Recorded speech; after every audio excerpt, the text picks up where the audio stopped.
તો 35-40 લાખનો જે પ્લાન્ટ હોય ને એ અમે 3-4 લાખના પ્લાન્ટમાં કરી દઈએ. અને આ જે બધી પ્રોડક્ટ છે એ મને લાગે છે કે અત્યારે જે ગામડાના ખેડૂત પીલાય છે કે પીડાય છે, તો મારા ખ્યાલથી આવા મશીનો કોઈ બનાવે છે ઇન્ડિયામાં કે તમારી જ શોધ છે એવું કહી શકાય? આ મશીનની અંદાજિત કિંમત કેટલી હોઈ શકે? આની કિંમત આમ ગણતરી કરો ને તો તમારી પાસે રિપીટ કસ્ટમર બહુ બધા છે એવું મને દેખાણું છે. આખો ક્લિનિંગ પ્લાન જ છે. ટૂંકમાં ઘઉં નાખે ને, ઉતરિયામાંથી ઘઉં છૂટા પડી જાય, એમાંથી ક્લીન થઈ જાય, ઝીણા કાંકરા હોય એ અલગ નીકળી જાય, માટી નીકળી જાય, અને ટકાટક જે ઘઉં જે કમસે કમ ગણતરી કરીને તો 35-40 લાખનો જે પ્લાન્ટ હોય ને એ અમે 3-4 લાખના પ્લાન્ટમાં કરી દઈએ. આજે અમારી બિઝનેસ સ્કૂલ ઇમ્પ્લિમેન્ટર ગ્રુપની મીટિંગ હા, આટોમાઇઝ જે વેરાવળ સાપરમાં આવેલું છે, અને છેલ્લી 3 કલાક થયા અમે 24 અલગ અલગ યુનિટની આજે વિઝિટ કરી.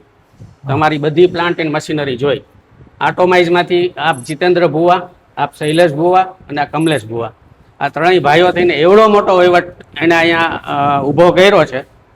અને આ જે બધી પ્રોડક્ટ છે એ મને લાગે છે કે અત્યારે જે ગામડાના ખેડૂત પીલાય છે કે પીડાય છે, અને એની જે અગવડતાઓ છે, અગવડતામાંથી સગવડતામાં કેવી રીતે એ કન્વર્ટ થઈ શકે, અને મોદી સરકારના આત્મનિર્ભર ભારત જે સપનું છે મોદી સાહેબનું, તો એક યુવાન, ગામડાનો યુવાન કે જે અત્યારે ગામડાનું શહેરીકરણ થઈ રહ્યું છે ખૂબ જ મોટા પાયે, તો એને તમે ઊભું રાખવામાં મદદ કરી રહ્યા છો. ગામડાનો યુવાન ગામડામાં જ સગવડતાઓ ઊભી કરે અને એ પોતાના રીતે આત્મનિર્ભર થઈ અને 2 પૈસા કમાઈ શકે એવી બધી જ મશીનરી છે. એટલે તમામ પ્રોડક્ટ છે એ ખેડૂત લક્ષી છે. તો ખૂબ સરસ કામ કરી રહ્યા છે ત્રણેય ભાઈઓ. તમારું ખરેખર શું વિચાર અથવા શું વિઝન ઉપર તમે આ બધું કરી રહ્યા છો? મને લાગે છે કે તમે ખૂબ સરસ મોટું કામ કરી રહ્યા છો ગામડાના યુવાનો માટે. ગામડાનો યુવાન રોજગારી માટે શહેરમાં આવે છે અને એટલો બધો પીડાય છે, પણ જો આ બધી મશીનરીઓ એ પોતે વસાવે તો ઘણા બધા ગામડાના પાદરમાં સગવડતા મળી રહે અને પોતે બી 2 પૈસા કમાઈ શકે. આવી બધી તમે મશીનરી બનાવો છો, તો તમે શું વિચારધારા લઈને હવે આગળ વધવા માંગો છો? મને જીતેન્દ્રભાઈ કહેશે. અમારી વિચારધારણા તો એ જ છે કે અમે ખેડૂતના ખેતરમાં જે કાંઈ રો મટીરિયલ થાય છે ને એને ફિનિશ ગુડ કરી અને ખેડૂતને કેવી રીતના 1.5 કે 2 3 ગણી ઇન્કમ મળે ને એવી મશીનરી બનાવી છે. અને ખાસ કરીને અમારું વિઝન તો એ જ છે કે 2035 લગીમાં સિટીની છોકરી છે ને ગામડે સાસરે જ આવી જોઈએ. ગામડાના છોકરા તો અહીંયા આવે જ છે અને મહેનત કરે છે તનતોડ, છતાંય ભેગું નથી થતું. એનું કારણ છે કે ક્યાંક 25-30 હજારની નોકરી કરવી, 2 માણાનું ઘર હલાવવું, 2 માણા હસબન્ડ વાઈફ જોબ કરે, છતાંય છે ને એની પીડામાંથી મુક્ત નથી રહેતા. ભાડું ભરવું, ભાડું ભરે તો લાઇટ બિલ ભરવું, લાઇટ બિલ ભરે તો ગાડીના પેટ્રોલને કંઈક હાંધા પડતા હોય છે.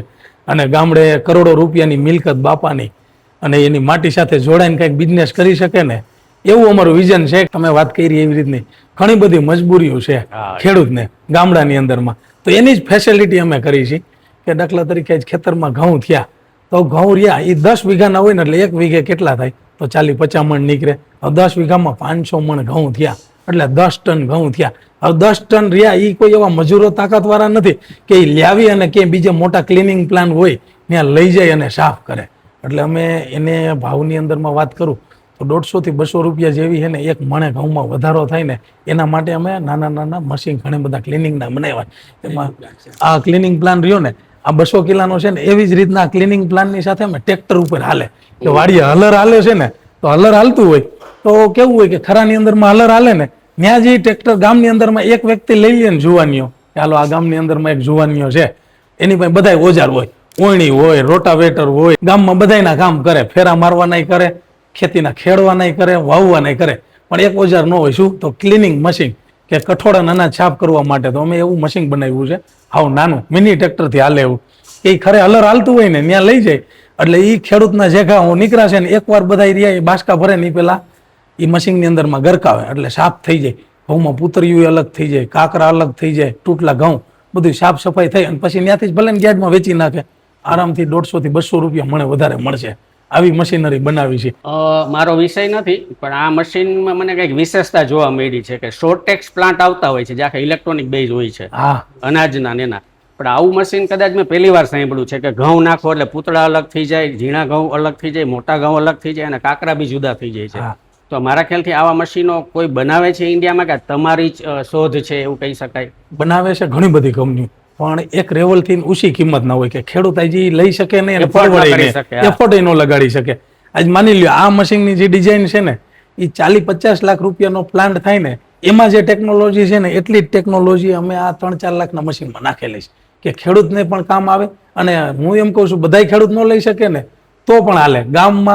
ગામના એક મશીન હોય તો હાલશે, અથવા તો આજુબાજુના ખેડૂત હોય કે મોટો પરિવાર હોય, ભાઈબંધ દોસ્તાર ફ્રેન્ડ સર્કલમાં 100-200 વીઘાની જમીન ભેગી કરી અને એક મશીન રાખે ને તો બધાની ઇન્કમમાં વધારો થાય.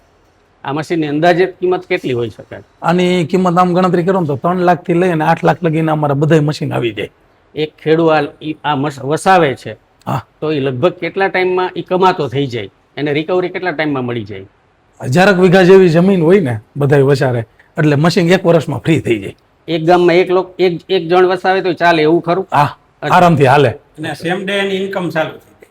આજે લીધો તો આજથી જ ઇન્કમ ચાલુ થઈ જાય. અને આ મશીન કેવું છે પાછું, અમે ધજિયાની અંદરમાં ઘણી બધી એક જ મશીનમાં ઇનોવેશન લઈ આવી છે.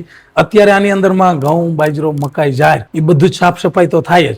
હવે હજી ઘણા કે ખેડૂત રહ્યા ને આપણે ગુજરાતમાં તો હજી એટલા બધા વાવેતર નથી.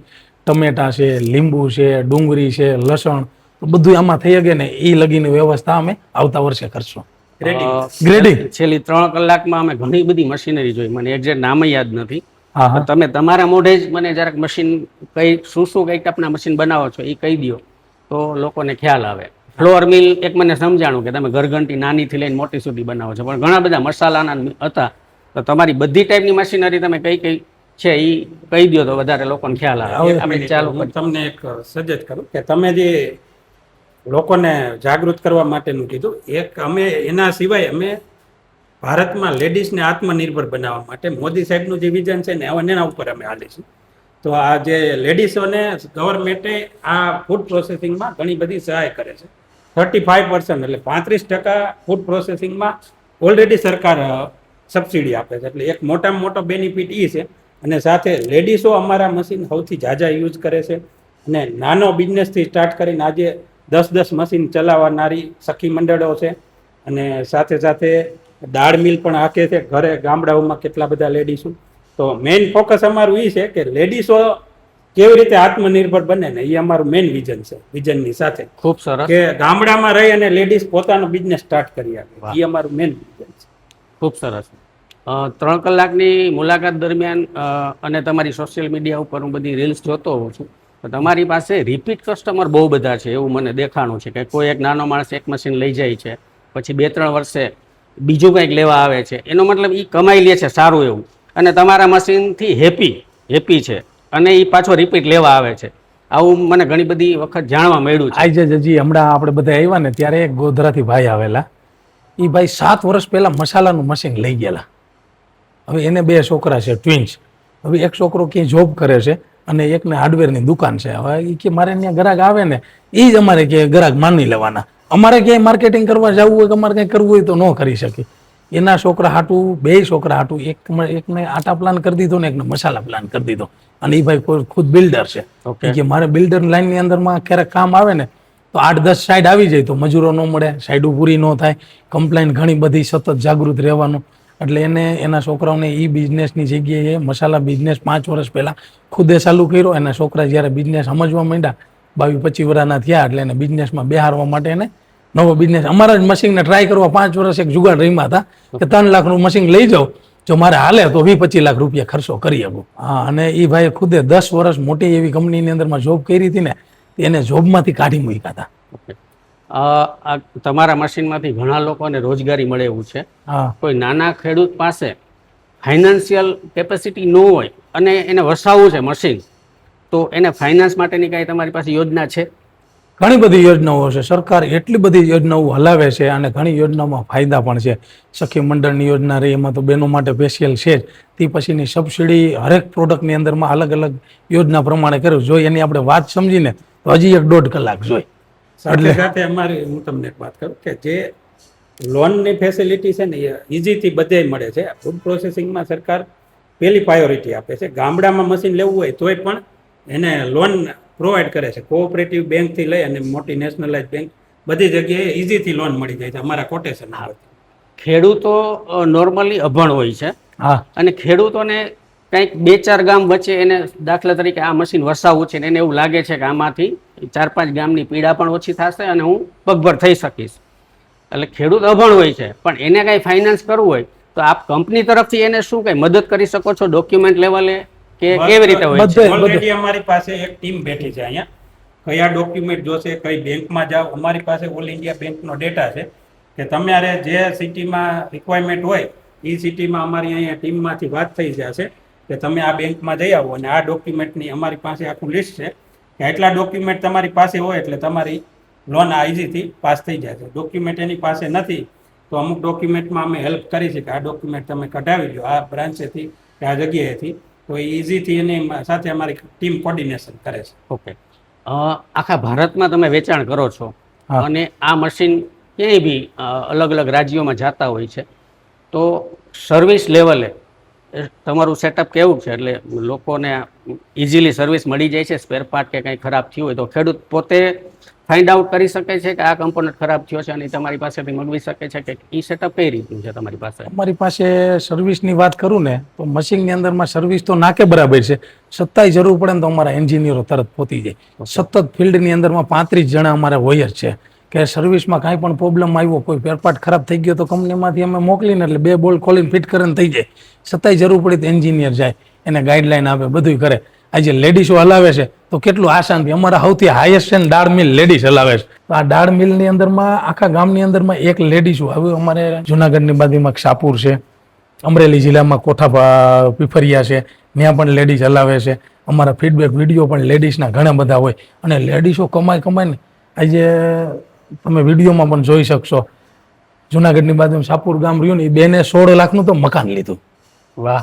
એના મોઢે બોયલા. બહુ સરસ. હવે આ હું દાળ મિલની વાત કરું, આ દાળ મિલ રહ્યું એમાં ખાલી ખેડૂત છે ને ખેતરમાં ચણા વાવે ને ત્યાર પછી તૈયાર કરે, ઓગાળે, કમ્પ્લીટ કરી ફોલીને અને ગેડમાં વેચવા જાય તે શું ભાવ મળતા છે મણના અથવા તો કિલ્લાના? 800-900 રૂપિયાનો હોય, 40-45 રૂપિયા 50 રૂપિયાના ચણાનો ભાવ થયો, બરાબર છે. હવે ખાલી એ ચણાને એક દી પલાળી દે બીજે દી દાળ કરી નાખે ને એટલે 80-90 રૂપિયાનો કિલો જાય. વિચાર કરો, આ ખેડૂત નથી કરતા. એટલે અમારે જે મશીન લઈ જાય ને એ એક ગામ વસારે એક લેડીઝ મશીન મૂકી દે, આખા ગામના ખેડૂત રહીને એને પાસે આવે, દાળ કરાવી જાય, પછી દાળને વેચે હોલસેલમાં તોય આવે. જો દાળને સારી રીતે પોલિશ કરીને વેચે ને આ મશીનમાં 2 ફેસિલિટી, અહીં તેલ નાખી દે ને એટલે પાલિશ થઈ જાય. પાલિશ કરીને જો વેચે ને તો 15-20 રૂપિયા હજી કિલો વધારે મળે. હજી જો એને વેક્યુમ પેકિંગ કરીને વેચે ને તો હજી 20-25 રૂપિયા વધારે મળે. એટલે આ જ દાળ જે 50 રૂપિયાના ચણા રહ્યા ને 150 રૂપિયા લગી માર્કેટમાં વેચે. એટલે આ ઇન્કમ ખેડૂત કરે ને ધારે ને તો ખેડૂત શું ન કરી શકે ને એ એક વિચારવાનું છે. થોડીક મહેનત તો હોય જ છે પ્રોસેસિંગની, પણ એ ઘણી વખત એની પાસે ટેકનોલોજી નથી, કરે શું એની મજબૂરી છે બિચારા ખેડૂતની. એટલે અમે એ જ અવેરનેસ આપી અને શીખવાડી. પ્રોબ્લેમ એક જ છે કે જે યંગ જનરેશન છે ને આજે છોકરાઓને કાંઈ બિઝનેસ કરવો છે પણ વડીલો એમ કે રહેવા દે, ગામમાં 5 ટ્રેક્ટર છે, બધા નવરા બેઠા છે. એટલે ઘણી વખત આ વડીલો ના પાડે, પણ ખરેખર જ્યારે વડીલો એમ કે આમ બેઠા છે બિઝનેસ કરો એટલે ગામમાં જોવાની રહ્યા સિટીમાં આવવાના એગ્રી જ નથી, ગામમાં બિઝનેસ કરવા રેડી જ છે, મારે કંઈક કરવું છે. પણ જુવાનિયાને છે ને સપોર્ટની જરૂર છે એના વડીલોની, પરિવારની, ભાઈબંધ દોસ્તારની. એટલે છે ને બિઝનેસ તો થાય જ. એટલે તમારો પ્રશ્નનો હું એક જવાબ આપું. તમે એવો પૂછો તો કે તમે સર્વિસનું શું એમ સ્પેર પાર્ટનું. અમારી પાસે ઇન્ડિયામાં 35 જેવા ટેકનિશિયન છે. બીજું અમારી પાસે સર્વિસ સેટઅપ માટે તમે ગમે ત્યારે અમારા સર્વિસ સેન્ટરમાં કોલ કરો, તમારી કમ્પ્લેન રજીસ્ટર થઈ જશે ને તમને અડધી કલાકમાં કે કલાકમાં રિપ્લાય મળી જાય. ને સ્પેર પાર્ટનું કહો તો તમે જે ઓર્ડર કરો પાર્ટ વોરંટીમાં આવી છે ત્યાં સુધી અમારે કંપનીમાંથી તમને ફ્રી ઓફ કુરિયર તમારા ઘરે પહોંચી જાય. અને જો વોરંટી પૂરું થાય અને પછી તમારે કાંઈ પાર્ટ જોતા હોય તો તમને કુરિયરથી જ મળી જશે. અને ક્યારેય એવું કહેવામાં નહીં આવે કે આ પાર્ટ અમારી પાસે અવેલેબલ નથી. કોઈ સ્પેર પાર્ટ અમારામાં પાર્ટમાં રિક્વાયરમેન્ટમાં ઓનલી ફોર જારીની રિક્વાયરમેન્ટ પડે, બાકી કોઈ પાર્ટ ક્યારેય ખરાબ થતો નથી. બહુ રૂજ કેજમાં ઓછા સ્પેર પાર્ટ ખરાબ થાય છે, બાકી સર્વિસની કોઈ રિક્વાયરમેન્ટ એટલી આવતી જ નથી. એ અમે વોરંટી આપીએ છીએ.